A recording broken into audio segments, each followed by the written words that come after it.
time I saw a mouth like that, I had a hook in it. Well, all right. Let's go, babies. Let's go. We doing one more tonight. We're going to call this Dance of the Living Dead. No. Oh, my God. All right. So, of course, I've been busting my brains out over the lone BK wolf. I'm not going to use wolf anymore, guys. I'm not going to use wolf. It's a slap in the face to the wolves. All right. We're going to say the lone BK. So I was thinking about this. You know, we spend all this time talking about the prime and the alternate suspects, perpetrators. But what about Mr. BK, right? We have to be fair and balanced. Somewhat. Not really, but yeah, somewhat. So I was thinking to myself, what would it take? What would it have to take for you to believe? Now, I'm thinking the state, right? Now, of course, I'm not a goddamn attorney. I'm not a lawyer. Oh, my God. Not saying anything bad against lawyers, but I'm just saying I am definitely not one of those. So I was thinking to myself, what would it take for somebody of reasonable intelligence, all right, average intelligence, to buy the lone BK theory? What would it take if you're sitting on that jury, right?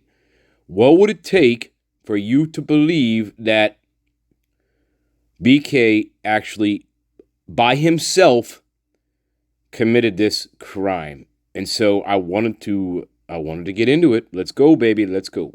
And this may be a two-parter, actually. This may be a two-parter. So, okay, I wanted to start with this. I want to start with this premise, right? I want to start with this. Because even though it's compelling, it's not necessary for you to believe that the BK did this, okay? And the first point I want to make about all, and of course, this is all my theory, speculation, and opinion, okay? Fair use disclaimer, baby. Educational purposes only. Right. Can you dig it? All right. So, does BK have to have some connection to these girls? No. He does not have to have. Now remember, you're a juror sitting, listening to all this crap that you're going to be, I guess, well, they assume 3 months. Whatever. Guys, I know it's all, look, it's all absurd, but I'm just saying, we have to go with this, all right? So anyway. No, he does not have to know them. He does not have to know them for you to buy it. Okay? Why? Well, we're gonna use good old Ted B as an example. However, there are differences, a lot of differences between Ted B and BK, a lot, like a million. But anyway, no. The answer is no. Ted B, let's just take his Florida escapade, for example. Did he know any of those girls in that sorority house? Nope, he did not. He just went in there and did his thing.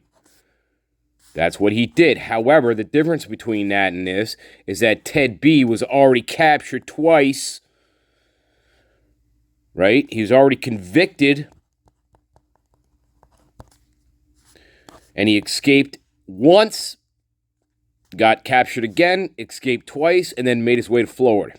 All right? So no, it's not the same. It's not the same. Ted didn't know those girls in the sorority house. BK doesn't need to know these girls. However, as a juror,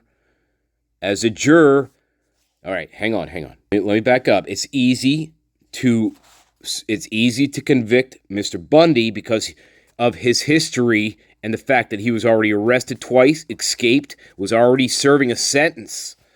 BK doesn't have a history at all that resembles Mr. Ted.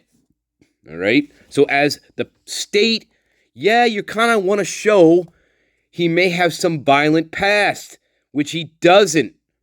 That's a stretch. He doesn't have there's no violent history with BK.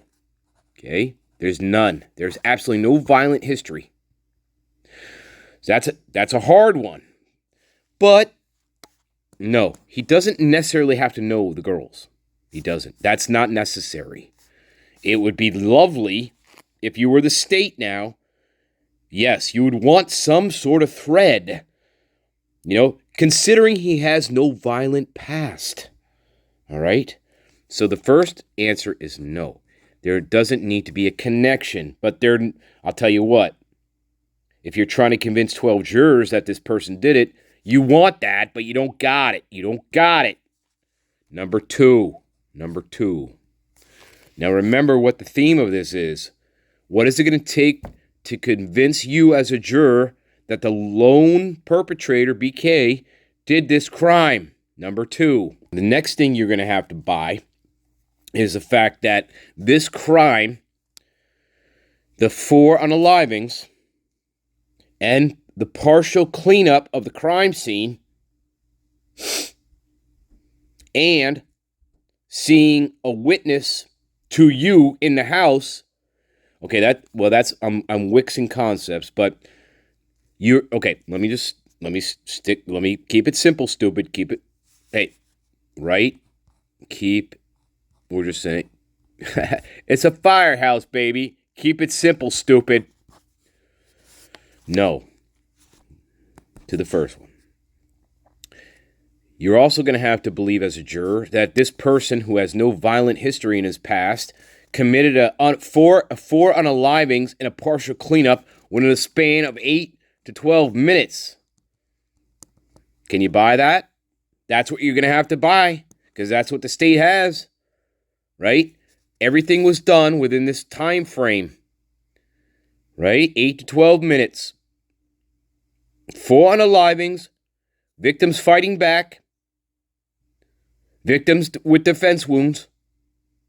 Okay? Sees a witness, lets her live, walks out the door. Okay, that's number 2. You're going to have to swallow that as a juror. You're going to have to swallow that one. That's another big pill, right, guys? Right. Number 3. Oh, my God. Okay, so he leaves the house after 8 to 12 minutes, goes back to his car that's just parked there, right, by the side of the house where the sliding glass door is. Okay? Now, here's the thing. Now, our imaginations are really strong. Okay? They're strong. Is when he leaves the house, is he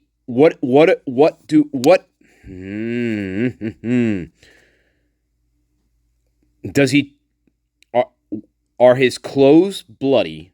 Is he bloody? Right? This is a bloody crime scene. A gruesome crime scene that we're led to believe that this is a gruesome crime scene, right? Remember, Texas Chainsaw Massacre house. Okay? Bloody. So is he bloody? Is BK bloody when he walks out the door? If he is, then you're going to have to buy this one. You're going to have to buy that somewhere in between him leaving the house and going to his car, he changes his clothes. Now keep in mind the context of Moscow, Idaho, and where this house is. There are apartments, houses all around. It's all packed in there. It's like a suffocating amphitheater is what you're looking at. Okay? If you look at the house and the map, it's like a suffocating amphitheater. And I'm not even going to go to sounds. That's another thing. And we can get into Linda Lane and all that. It's an amphitheater, guys. That's what it kind of looks like. It's a fucking amphitheater. All right? Where sounds. Now, all right, that's something separate. I'm not going there. And no, I have not touched any Linda Lane because, first of all, it terrifies me. If it's real, if the Linda Lane audio footage from 2 to 3 a.m. is real, guys, it absolutely terrifies me. It does. It absolutely terrifies me, and that's one of the reasons why I have not explored it yet. Okay, because it scares the shit out of me. Actually, anyway, that's another thing. But whatever. But we'll get there. But if that audio footage is real, it's terrifying to me. But anyway, because we're hearing the murders, the unalivings. We're hearing the unalivings. If that's real, that's the unalivings. No, that's just not some stupid party kids, college kids making noise, setting off fireworks. No. That's some real shit right there. That if that audio is real and it wasn't tampered with in any way, that's horrifying. Anyway, but that's not the theme of this video. All right, where was I? All right. So, if he's bloody, he walks out of the house. If he's bloody when he walks out of the house, it's a big if. We don't know that. He gets to his car, changes his clothes, puts them in some sort of other container, whether that's a bag or something else. Okay, because nothing was found in his car. There was no blood, DNA, fibers, hair, nothing was found in his car. But you're going to have to buy this. You're going to have to buy that somehow he got rid of his clothing, his weapons. Again, the state doesn't have that. They don't have his clothes. They don't have his weapons. They don't have nothing. Nothing. Now, remember, you're a juror sitting on that trial, baby. You're listening on a trial, baby. What are they? Okay. Changes his clothes before he gets into his car. Puts them in a container. I don't know what he does with them. Right, Reverend D? What does he do with them, Reverend D? You fucking fraud. Anyway, that's not the point of this video. No, he didn't fucking bury him by the goddamn Tuscaloosa River somewhere halfway across the state. No, that didn't happen. Nor did he take his knife and keep it close to him as a memento, you fucking freak. Reverend, I hope you retire. Okay, so he changes his clothes without being seen by anybody in the amphitheater. That's number 3. You're going to have to buy that. Right? Number 4. Now, remember, guys, you're a juror sitting on the jury. Yeah. Number 4. Here we go. Here we go, babies. Hey, you want blood? You got it, right? Stanley? Hey, Stanley, you want blood? Stanley always wants blood. All right. Thank you, Stan. I know. All right. Number 4. You're going to have to overlook, because you know the defense is going to hammer this fucking point over and over again in their defense. And he's got a good defense. Especially because, which is amazing considering they're all public defenders. Not some high-powered $1 million attorneys, guys. Okay? But you're going to have to overlook the fact that there's other sources of DNA found at the crime scene. At least 3 that we know about that don't match the lone perpetrator, BK. You're going to have to overlook that. Can you overlook that? Now, sitting on the jury, you may think to yourself, as a normal, average, intelligent person, well, geez. Well, how comes there's other sources of DNA that don't match? And what did they do with that? Oh, well, the answer to that is they didn't do anything. Not really. Not to the extent of what they did to him. Not to BK, right, guys? But you're going to have to buy that in order to convict him. So you're going to have to overlook all the other sources of DNA that was found in the house, outside the house, inside the house, that doesn't match him. Can you buy that? Aren't you going to ask yourself, well, that's kind of weird. And the glaring piece of information with the DNA is there was actual blood found on a knife sheath. Actual blood found on the knife sheath that didn't match Brian. Can you buy that as a juror? Wouldn't you think to yourself, as an average, normal, rational person, wait a minute. You mean to tell me there's actual blood found on the knife sheath that doesn't match our suspect or the person on trial, but we don't know anything else about it? Give me a break. Give me a break. Absurd, right, guys? Mark Twain, baby. Mark Twain. The father of absurdity. Anyway, that's number 4. Oh, my God. All right, guys, I'm going to leave it at number 5. I'm going to pick this up in part 2. But number 5 goes to his character. Goes to him personally. Excuse me. Goes to him personally. All right. He has a master's degree in criminology. He graduated highly. His professors thought of him very highly. He was a smart, educated, intelligent student. All right? So much so that he got accepted into a doctorate program out in Washington State. Okay? He was going for his doctorate degree in criminology. You know, he wanted to do an internship, which, hey, Brian, that was a big mistake on your part. I'm sorry, my friend. But you wanted to do an internship at the police department. All right, at Washington, right? That was a mistake, my friend. Should never have entered. You should have never decided to dip your toes into any type of police department internship. You should have never done that. Never. Never, never, never. You know why? Because you just never know who is corrupt in those fucking departments and who are not. Because there's always I'm not going to go there. But you're going to have to buy the fact that this intelligent, rational, smart, studious, got high recommendations from his professors.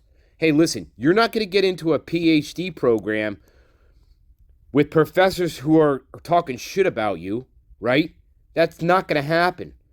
They gave him high recommendations. Yes, you want to take him into your program. He's smart. He knows what he's talking about. He's studious. He knows his stuff, right? Those are the recommendations that got him into a doctorate program. They didn't write no bullshit. They didn't say, man, this guy's a fucking freak, right? No. They didn't say, man, this guy creeped out all the women in the class. No. They didn't say that. Guess what? Or else you're not getting into PhD school. Anyway, I'm leaving it right there. But as a juror, you're going to have to buy the fact that despite all of this, he was somehow a defective psychopath who just decided one summer's evening to go into... Well, we're going to get there in the next part. Okay, I love you. Those are just the 5. Those are just the top 5 right now. There are many more. There's going to be a part 2. I love you. I love my garden. Listen, I have the best. Again, you are the best. My garden is the best. I don't care. Me and my garden, I'll put up against anybody else. And you know what? We'll kick everybody's fucking ass. Yes, we will. And we're kicking ass right now. I love you all. And I'll take down anybody with my garden. All right, I don't care who it is. You tell me who to take down, baby, and I'll take them down. All right, let's go. Bye-bye. She's known in the darkness cause for pushing ahead of the days. If she says she can do it, then she can do it. She don't make false claims.